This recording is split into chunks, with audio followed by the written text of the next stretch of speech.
Brought to you by NBC bearing, भारताची पहिली bearing उत्पादक।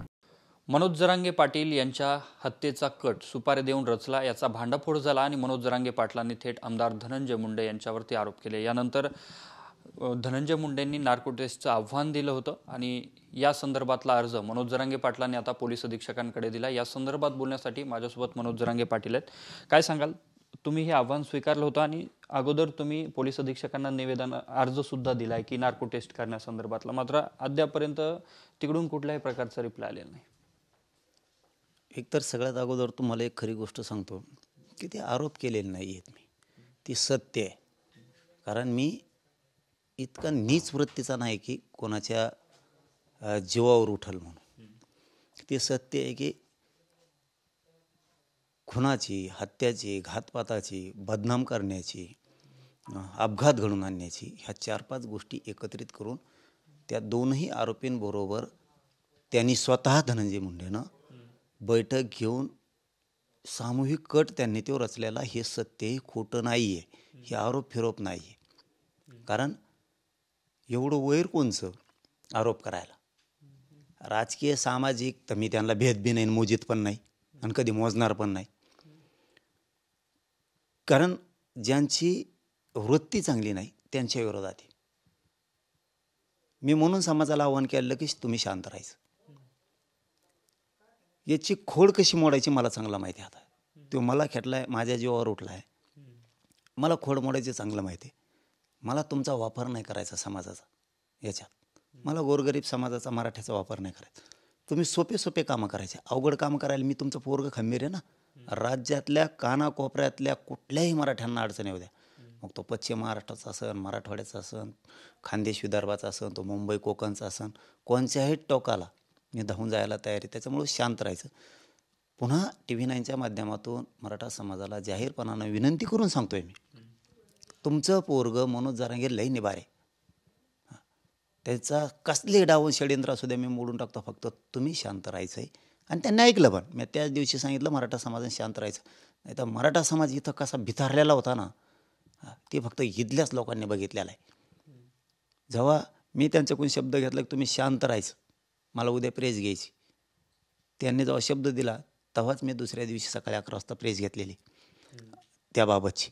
याला अनेक पत्रकारसुद्धा साक्षीदार होते की किती इथं हजारो लोकांची गर्दी झाली होती, किती चवतळलेले होते। मी सांगितलं तुम्ही फक्त शांत राहायचं। तसंच समाज शांत राहायला माझं TV 9च्या माध्यमातून आव्हान आहे, शांत राहा, रस्ता रोको करू नका, बंद करू नका, कुठं मोर्चे काढू नका, काय करू नका, कारण हे सत्य आहे। तेव्हा आता लोकांना करायचं सांगायला आहे धनंजय मुंडे, खोटं लपवायसाठी आता कुठं ओबीसीच्या अडून लपणं, त्यांना कुठं आंदोलन करायला लावणं, हे कामं करायला लागलं। आपलं सत्य आहे, त्यामुळे तुम्ही फक्त शांत राहा, मी खोड मोडतो। आज तुम्ही आवाहन करताय शांततेचं, मात्र आज बीडमध्ये शिरूर कासार बंद आहे। दुसऱ्या बाजूला धनंजय मुंडेंचे जे कार्यकर्ते ते सुद्धा आक्रमक होताना पाहायला मिळतात। नाही, ते आक्रमक नाही होत, धनंजय मुंडेचे कार्यकर्ते आक्रमक नाही होत। तर त्यांना ही सत्य माहिती झालंय की मनोज जरांगे खोटं बोलत नाही। आपला नेता धनंजय मुंडे यानं कट रचलेला आहे, आता पक्का गुत्तुई, हे त्याला चुणूक लागलेली, आणि त्याला सुद्धा धन्याला सुद्धा चुणूक लागलेली की आपण हे केलंय। त्याच्यामुळं मग आता काय आरडाओरडा करायला लावायचा आणि ते जिरवायचं। आता जिरत नसतं। तुमचा मूळ पाहिला प्रश्न नाही, त्या प्रश्न सांगायच्या अगोदर हे सांगतो की तुम्ही मला कुठं शिरूरला इकडं तिकडं बंद आहे, तुम्ही कुठंच बंद भावा पाळू नका, कुठं मोर्चे रास्ता रोको सुद्धा करू नका। मला संबंधित अधिकाऱ्यांकडे काय मागणी करायची असेल तर आपले 10-5 जण जाऊन ठीक आहे, मला समाजाचा वापर करायचा नाही, हे सत्य आहे। त्याच्यामुळं सत्य महाराष्ट्रापुढे येणार आहे, त्यामुळे तुम्ही फक्त शांततेनं घ्यायचं आहे, सगळ्यांनी शांत राहा। तुमचा पहिला प्रश्न होता की नार्को टेस्टचा, आपण दिला अर्ज। जे खास एका बापाचा आहे ना, त्याने पळायचं कशाला? एक्या बापाचा आहे ना, अस्सल रक्त आहे ना, गढूळ असलं तर पळणार, गढूळ रक्त असलं, गढूळ पळणार, अस्सल ओरिजिनल रक्त एक्या बापाचं पळणार नाही, इकडे तिकडे अर्जच करणार। आम्ही दुसऱ्या दिवशी सकाळी करू म्हणलं होतं, केला. त्याच दिवशी आम्ही मुख्यमंत्र्यांच्या वडिलांना त्यांना सगळ्यांना फोन करून सांगितलं आहे, आम्हाला कसे अर्ज करायची माहिती नाही, तुम्ही अर्ज द्या.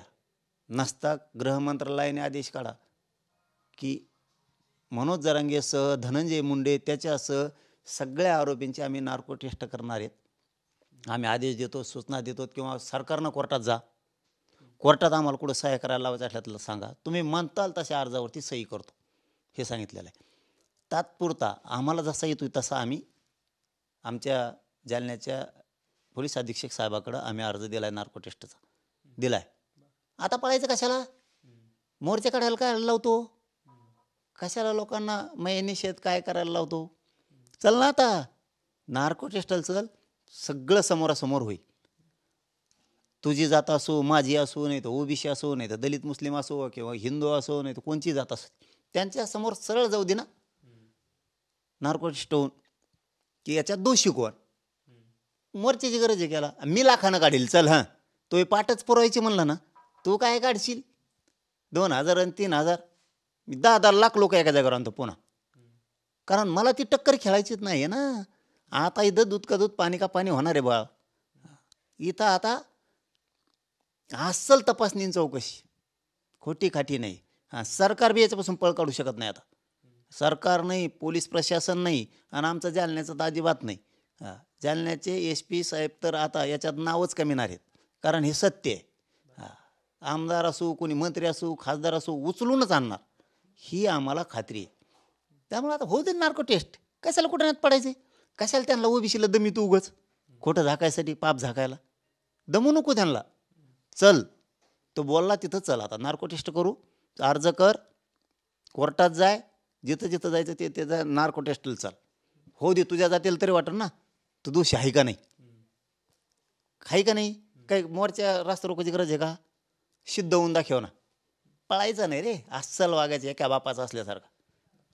आता ज्या दिवशी तुम्ही हे सगळे आरोप केले त्यानंतर धनंजय मुंडेंची पत्रकार परिषद पार पडली, त्यामधून तुम्हाला स्पष्ट उत्तरं त्यांनी जे त्यांच्या संदर्भात तुम्ही खुलासे केले त्यावर मिळाले असं वाटतं तुम्हाला? नाही नाही नाही, ते पळायला लागलं, त्याच्या लक्षात आलं आपण आहे त्याच्यात. कारण ते अहो ते दोन्ही पण आरोपी त्याच्या संग बोलतेत बसतेत, आणि एखाद्या वेळेस ती म्हणलं ना माझ्याकडं कुणी येतं समजा बसलो असून बाजूला, एखाद्या बार बसन ना माणूस का हमेशा रोज फोनवर बोलन, डायरेक्ट विचारतो लगेच. अहो ही रिंगसुद्धा वाजून देत नाही त्यांची, फोनची रिंगसुद्धा वाजून देत नाही, लगेच फोन उचलतो, बोलतो. काय मुंबईला ये, पुण्याला ये, झालटा फाट्याला ये, कुठं त्या परळीली, कुठं नाथरेलाची, काय कुठं नाही करायची गरज आहे.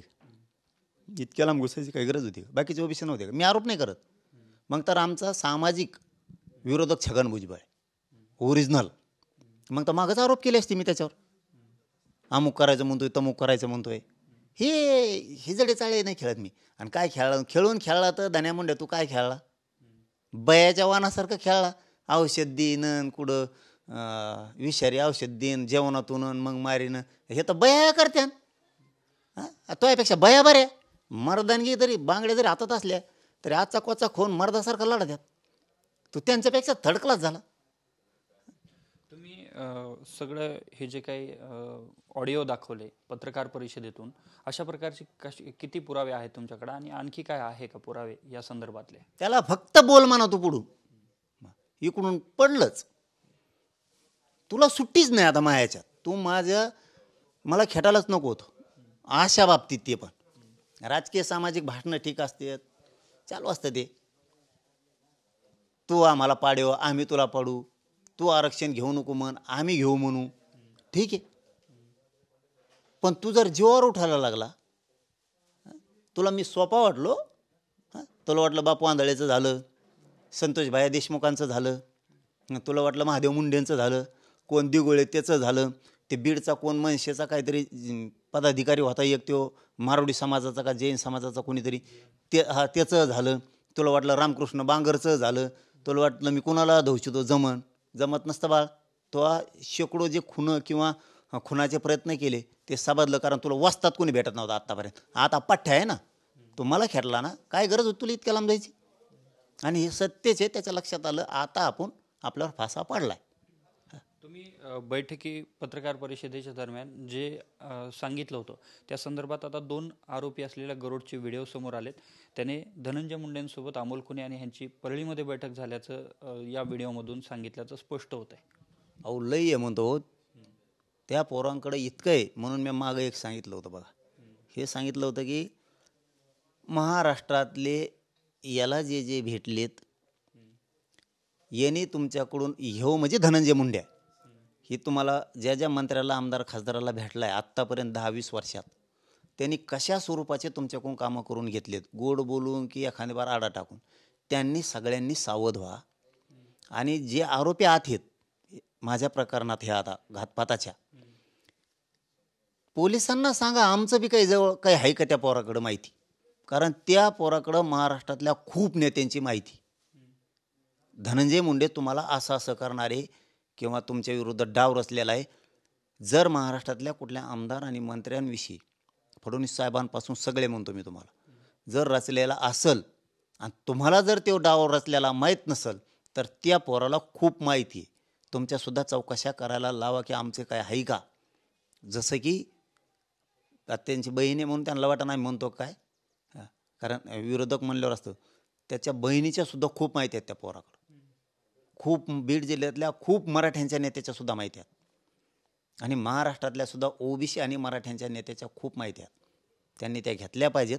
माझ्यावर जे संकट आलं त्यांच्यावर येणार नाही, पुढचं येणारं टळल म्हणून मी सावध करावलं. पूर्वीची एक भूमिका होती, शत्रू जरी असला तरी एखादी गोष्ट कळाल्यावर आपल्या आजापंजाच्या काळात ती संस्कार होते, ती परंपरा होती. एखादी गोष्ट जर आपल्याला कळाली तर आपण समोरच्याला लगेच सांगायची गुपचूप, कोण हो असं असं होणार आहे, हो तुम्ही तुमचं सावध राहा. ती भूमिकेत मी आलेलो आहे, कारण मी जुने विचार चालतो, जुन्या परंपरेवर सुद्धा चालतो, इमानदारीवर चालतो, म्हणून सावध करायलो.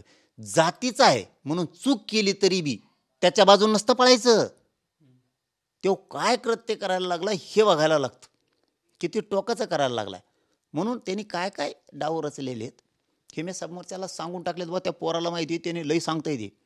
तर तुमचं काय असेल तर तुम्ही सावध होताल, त्याची बहीण सावध होईल, त्यांचे अनेक नेते सावध होतील की आपल्याविषयी पण असे कट रचलेले होते कांधारातून यांनी, आणि ते ओपन सांगतं. हे सगळे त्यांनी जे सांगितलं त्याचे अनेक रेकॉर्डिंग तुमच्याकडे आहेत असं तुम्ही म्हणालात. त्याच्यामध्ये या गरुडने ज्या बैठका धनंजय मुंडेंसोबत झाले तिथले पुरावे आहेत, त्याच्यावर सगळं आहे ना. आता मूळच ते ते कोणतरी बीडचं एक जण आहे, धन्या मुंडेचं कोण आहे, पी आहे का काय मला नाही माहिती कोण आहे ती. हां, तो कार्यकर्ता आहे का काय काय माहिती. तो घेऊन येतो यांना गाडीत टाकून परळीला नेतो. तो कुठं आहे आता, तो कुठं आहे आता, हे सगळे येणार आहेत. त्यांनी परळी आमचे अंतरवालीतले सुद्धा काही जण ना दिलेत, अंतरवालीतले सुद्धा त्या बीडवाल्यांनी. कोणतरी बडे नावाचा आहे त्याच्या हातानं. याच्या सगळ्याचा व्यवहार होणार आहे. तुम्ही आज ना उद्या बघा तुम्ही. आता याच्यात खूप मोठमोठाले खुलासे बाहेर येणार आहेत, खूप मोठमोठाले. आणि माझं कर्तव्य होतं, मी पुन्हा पहिल्या दिवशी ते सांगितलं होतं, आज पण ते सांगतो. मला आणि TV9च्याच माध्यमातून महाराष्ट्रात सांगतो की मी त्या दिवशी सांगितलं होतं मला अमुक गोष्ट कळाली. आम्ही SP साहेबाला सांगितलं बाबा ही गोष्ट आम्हाला कळाली घातपाताची, ही तुमच्या कानावरती टाकतो आम्ही. धरा नका धरू, धरलेले उद्या सकाळी सोडून द्या. एवढं बिनधास्त का म्हणतो मी माहिती आहे का. बीड जिल्ह्यातल्या आणि जालना जिल्ह्यातल्या मिळून 50-100 लोकात हे सत्य झालेलं आहे की धनंजय मुंडेनंच जरांगे पाटलाची सुपारी दिली. जनतेच्या कोर्टात सिद्ध झालेले. उद्याच्याला जर पोलीस प्रशासनानं सरकारनं यांनी जर न्याय नाही दिला तर सपशेल इथं खरं होणार आहे की खऱ्याचं खोटं केलं जातं. कारण इथं लोकांनी 100 ऐकलेले आणि ते सगळ्या पक्षातले. मग तुमच्याकडे जर न्याय मिळत नाही याचा अर्थ इथून पुढं न्यायाची अपेक्षा कोणताच मराठा करणार नाही. त्याला जसा न्याय घ्यायचा तसा इथून पुढं घेणार. कारण मी बिनधास्त यासाठी की लोकांच्या जनतेत दरबारात इथं सत्य झालेलं आहे, सखोल चौकशी झालेली की धन्या मुंडेंनीच बैठका घेतल्या आणि हे रचलंय सगळं. त्याच्यामुळं मी बिनधास्त आहे, काही अडचण नाही. उद्या सकाळी सोडले तरी अडचण नाही आहे. पण याच्यात बदनामी होणार सरकारची आणि फडणवीस साहेबाची. या संदर्भात आज जो शिरूरमध्ये बंद पुकारला या दरम्यान त्यांचं असं म्हणणं आहे की सुपारी देणारे आणि ज्यांनी कट रचला ह्या सगळ्यांना अटक करा, चौकशी करा आणि कारवाई करा. मग यामध्ये तुम्ही चौकशीची मागणी करता ज्यांनी सुपारी दिली त्या? नाही नाही, मी काय म्हणतो तुम्हाला की आमचे SP साहेब नाव कमावणार आहेत जालन्याचे. ते कोणी आमदार असो, नाही तर कोणी मंत्री असो, नाही तर कोणी शेतकरी असो, नाही तर भिकारी असो, नाही तर कोणी असो, त्याला खेचणार आणि त्यांचं नाव महाराष्ट्रात उज्ज्वल करणार की जालन्याचा SP असा खमक्या आहे की त्याने कोणाचीच कदर नाही केली. जे सत्य ते बाहेर आणलं आणि सगळ्याला चौकशीत मध्ये ओढलं. मला नाही वाटत नाही म्हणतो आम्ही की ते कोणाच्या दबावाला बळी पडून एखाद्याला चौकशीपासून लांब ठेवते. मग तो आमदार असो नाही तर मंत्री असो किंवा शेतकरी असो नाही तर गरीब असो, ते चौकशीपासून लांब ठेवणार नाहीत. आणि मग त्यांचं एक चांगलं ते शिंगमसारखं महाराष्ट्रात नाव होईल की जालन्याच्या SP नीटच केले सगळे आणि त्यांनी ते करावंच ही आमची अपेक्षा आहे. कारण हे सगळं खरं आहे, यात काही खोटं नाही. आणि कोणाचा विचार करू नये, कोणी आमदार असू नये तर मंत्री असू नये तर शेतकरी असू नये तर साधारण कष्टकरी असो, जो त्याच्यात येतो आहे ना आता तो गेलाच पाहिजे. कारण बी सांगतो मी तुम्हाला, कारण त्यांना चौकशीला घेतलं होतं. चौकशी जर काही आढळलं नसतं, गुन्हा झाला नसतं, त्यांच्यावर गुन्हा दाखल झाला. आता आणखी एक व्हिडिओ समोर आला आहे त्याच दादा गरुडचा की धनंजय देशमुखांना 20 कोटी रुपयांची ऑफर दिली गेली आणि धनंजय देशमुख मात्र तिथे आले नाहीत. हा प्रकार तुम्हाला माहिती आहे? हां, मला आत्ता सकाळी आपल्याच प्रतिनिधी बांधवांनी एकाने फोन केला होता. असं आहे, चौकशी करायला काय अडचण आहे प्रशासनाला? आमच्या तरी SP साहेबांना मी सांगणारच आहे, मुख्यमंत्र्यांसुद्धा कानावर हे टाकणारच आहे. हे पण विषय ही ऑफर कोणी दिली गेली होती माहिती आहे? कोणची? आमची ही जी काय धनंजय देशमुखांना 20 कोटींची ऑफर दिल्याचं प्रकरण आहे याबाबत त्यात म्हणतं ना ते जाधव कोणीतरी आहे म्हणून, धनंजय मुंडेचा का कोणाचा बॉडीगार्ड आहे मला नाही माहीत. ते कोणी, मी ती व्हिडिओ नाही ऐकला आणखी, पण प्रतिनिधीचा फोन आला होता निरोप त्या संदर्भात. फोन तर नाही आहे, त्याच्यामुळं निरोप आला होता की असं आहे, एक व्हिडिओ आहे तर त्याची चौकशी करायला ना, तुमच्या ताब्यात आहे ना. आता कोण होता, कोणापर्यंत गेला असतो, पैशाची ऑफर 20 कोटीची कुणी दिली होती, मग ते 20 कोटीचा ऑफर देणारा त्याला उचल नाही, त्याला जेलात डाम नाही, त्याला जेलमध्ये सडीलच पाहिजे. कारण त्याला कोणी पाठविलं? मग येऊ दे ना, जे असन ते कुणी असो, ते धान्या मुंडे असू नाही तर फण्या मुंडे असू नाही ते कुणी असो, वडा सुट्टी नाही. आता तुम्ही सुट्टी द्याल तर सरकार बदनाम होणार. आता सत्य असून जर तुम्ही झाकवीत असलात तर सरकार बदनाम होणार. सत्य असून फडणवीस साहेब झाकवायचं नाही. अजितदादा एखादं, तुमचा समुद्र एवढा पक्षी, लहान पक्ष नाही आहे तुमचा, समुद्र एवढा आहे, एखादं झुरूळ त्याच्यात गेलं म्हणून काय फरक नाही पडला. एक ते झुरूळ ठोयासाठी एवढ्या मोठ्या समुद्रासारख्या पक्षाची विल्हेवाट अजितदादा तुम्ही लावू नका. तुम्हाला वाटत असेल पाठी राखायत, आम्ही पाठी राखून फेटी राखू काही नसतं. आता आम्ही फक्त वाट बघतोय, न्याय देतेत का, चौकशी करतेत का, चौकशीला कसं काय बोलत नाहीत त्याला, त्याच्यामुळं मग सरकार बदनाम होणार. शरद पवारांनी काल एक स्टेटमेंट केलं मुंबईमध्ये की आता ज्या नगर परिषदा स्थानिक स्वराज्य संस्थेच्या निवडणुका आहेत यामध्ये मूळ OBCंना प्राधान्य द्या आणि त्यानंतर जे मराठा कुणबी OBC आहेत त्यांना द्या, म्हणजे प्राथमिकता जे मूळ OBC आहेत त्यांना दिली गेली पाहिजे असं त्यांनी त्या बैठकीमध्ये म्हटलं आहे. नाही, तो ज्याचा त्याचा अधिकार येतो, कोणाच्या ठरवल्याने काय होत नसतं. ज्याचा त्याचा जो तो अधिकार आहे आणि चांगला निर्णय ना घेतला असेल तर काय प्रॉब्लेम आहे. सगळ्याच पक्षाने घेतला तरी काय अडचण आहे त्याला. आम्हाला पाहिजे होतं OBCतून आरक्षण, ते आम्ही घेतलेलं आहे, त्याचे फायदे आम्ही घेतोय. राजकीय फायदा मिळाला काय नाही मिळाला काय, त्यात काय एवढं, त्याच्यात काय सुखदुःख नाही वाटत मला. माझ्या समाजाच्या लेकरांना OBCतून आरक्षण गरजेचं होतं, ते टिकाऊ होतं. शिक्षणात, नोकरीत आणि योजना केंद्रापर्यंत याच्यात जरी माझा समाज डेव्हलप झाला तरी मला काय अडचण नाही. राजकारणात दिलं असलं काय, समजा त्यांनी वापर त्याचा केला काय नाही केला काय, कुणाच्या ठरवलेलं थोडं कोण ऐकत असतं, असं थोडं. आणि त्यांचा जर चांगला निर्णय त्यांनी घेतला तर चांगला निर्णय, आम्हाला काय दुःख नाही त्याचं. कारण राजकारणात काय असे मराठी येतातच कुंकडून बी, त्याचा काय लोड नाही. मी याच्यासाठी जास्त संघर्ष केला की समाजाच्या लेकराला टिकणारं असावं, त्याला बार बार लढायची वेळ येऊ नये. गोरगरीब समाज माझा कष्टकरी आहे, त्यांचे लेकरं अधिकारी व्हावेत, इंजिनियर व्हावेत, डॉक्टर व्हावेत, उच्च शिक्षण मोठाले गावात नोकऱ्याला लागावत, त्यांनी IPS IAS दर्जाचे अधिकारी आपले समाजाचे लेकरं बनवत, योजना राज्याच्या केंद्राच्या घेण्यात यावं, त्यांना पंचायत समितीच्या योजना आहेत, घरकुलं येतं, जिल्हा परिषदेच्या आहेत, सिंचनाच्या कृषीच्या केंद्राच्या योजना येतात. त्यामुळं त्याच्यात समाज डेव्हलप व्हावा, सगळ्या बाजूनं मोठा व्हावा, हे माझा उद्देश होता. म्हणून तर मी सगळं माझं घरदार वाऱ्यावर सोडलं आहे आणि एवढा मोठा संघर्ष करतो. रक्त कशामुळे जाळतोय? आता तर सांडायची सुद्धा वेळ आली माझं रक्त. ह्या धन्या मुंडेंनी तर आता काय माझं परिवार, कुटुंब, लेकरं बाळच पोरक्या करायचे ठरवल्यात. मी स्वराज्याच्या टायमाला छत्रपतींच्या लढायांच्या वेळेस जन्म नव्हता माझा, नाही लढता आलं. स्वातंत्र्य मिळवताना जन्म नव्हता, नाही लढता आलं. मी आता माझ्या समाजाच्या जर कामी आलो तर मी नशिबाने. आता लढता लढता जरी माझ्या समाजासाठी मला मरण आलं, मी लढायला तयार आहे. मागं सांगितलं तसं पुन्हाही सांगितलेलंच आहे, मी तुमचा नाही आहे. कुटुंबाला सांगून दिलं मी माझ्या समाजाचा आहे. मला 6-7 करोड मराठ्यांनी लेकरू मानलेलं आहे. भित्र्यासारखा पळून मागं नाही सरकू शकत मी. क्षत्रिय मराठा पुन्हा मान मागं नाही फिरीत. त्याच्यामुळं मी जीव जाईपर्यंत, घात बी झाला, खून पण झाला किंवा अपघात पण झाला, मी मागं हटणार नाही आहे. मी या समाजाचं लेकरू आहे. समाज माझा मायबाप आहे आणि या समाजाचा, या बापाला आणि या महिला समाजाच्या अर्ध्यात सोडणार नाही. त्याला वाऱ्यावर सोडून मी पळ नाही करणार. मरण आलं आहे म्हणून. नशिबाने एक मला त्यावेळेस नाही लढता आलं, तर किमान आता तरी लढून जरी माझ्या समाजासाठी मी कामी आलो तर मरायला मी तयार आहे.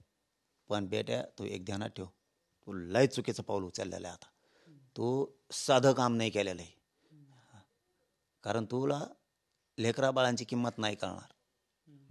माजुरड्यालाच लेकरा बाळांची किंमत कळत नसती. तुला जर लेकरा बाळाची किंमत कळाली असती तर बापाची किंमत पंकजा मुंड्याला विचार. बापाची काय किंमत असते? बापाची किंमत संतोषबाई देशमुखांच्या घरच्याला जाऊन विचार. तू त्या दिगोळ्याच्या घरच्यांना जाऊन विचार बापाची किंमत काय. महादेव मुंडेंच्या कुटुंबियांना, त्या लेकरा बाळाला एकदा जाऊन विचार बापाची काय किंमत असते. बापू आंधळ्याच्या घरी जाऊन विचार, महादेव गीतेंच्या घरी जाऊन विचार बापाची काय किंमत असते. तो उठला, याला मारीन आणि त्याला हानीन, का बापाची पेंड आहे काय? याला हानीन त्याला मारीन. त्याची परिस्थिती अशी झाली. आता एक पिक्चरमध्ये डायलॉग असतो बघा, तशी परिस्थिती झाली त्याची. मोठ्यातला मोठा गुंड आणि दादा, झिपऱ्या वाढलेला, चेचमे फेचमे लावलेला एखादा गुंड असतो आणि त्याला धोपटून जनता जेलात पाठीती. तो केव्हाच जेलात गेलेला नसतं आणि मग ते जेलात असं येडवून करतं, आपली दहशत कमी नाही झाली पाहिजे, आपली दहशत कमी नाही झाली पाहिजे. कारण त्याला कोणी भर चौकात बोललेलंच नसतं आणि त्याला धरून पोलिसाच्या ताब्यात द्यायचं म्हणल्यावर तो पहिल्यांदाच जेलला गेला माहिती. त्याचं ते मनाला खचतं तिथं, आपली दहशत कमी झाली काय, दहशत कमी झाली. आणि जेव्हा ते बाहेर येतं जेलातून, तो गुंड पिक्चरमधला म्हणतोय मी, जेव्हा बाहेर येतो तेव्हा त्याचे ते लाभार्थी टोळे माकडं मुकडं जमत येत बाजूने, भाई सुटले भाई सुटले भाई सुटले म्हणत ते गुंड. आणि मग तो म्हणतो, तो मध्ये पाठवणारा कोण आहे, आपल्याला मध्ये घालणारा कोण आहे, आपली दहशत कमी नाही झाली पाहिजे. पुन्हा मार्केटला जाऊन गरीब भाजीपाल्यावाल्याला हान, याला हान त्याला हान, का की पहिल्यासारखी दहशत पुन्हा तीच येतात आणि धरून पुन्हा याला जेलातच घालतात. तशी यांची अवस्था झालेली आहे. यांची दहशत कमी झाल्यामुळे यांचा जीव चालला आहे. राजकारण कमी झालं म्हणून नाही चालला, यांना दहशतीवर जीवन जगणारे लोक आहेत आणि यांची आता दहशत कमी झाली आणि आता राहिलेली पण कमी करायची, ठोयचीच नाही आता. नक्कीच धन्यवाद. आपल्यासोबत मनोज जरांगे पाटील होते, ज्यांना नार्को टेस्टचं आव्हान आमदार धनंजय मुंडेंनी दिलं. त्यानंतर आता मनोज जरांगे पाटलांनी अर्ज दाखल केला आहे आणि त्यासाठी आता नार्को टेस्टसाठी तुम्ही समोर या असं आव्हान जे आहे ते खुलं चॅलेंज आता मनोज जरांगे पाटलांनी दिलेलं आहे. या संदर्भात आता पुढे नार्को टेस्टसाठी आमदार धनंजय मुंडेंचा अर्ज येतो का हे पाहणं महत्त्वाचं असणार आहे. कॅमेरामन विनोद हुमनाबादकरसह मी Ashok Kalkute, TV9 Marathi, Antarwali Sarati, Jalna. Brought to you by NBC bearing, भारताची पहिली बेअरिंग उत्पादक.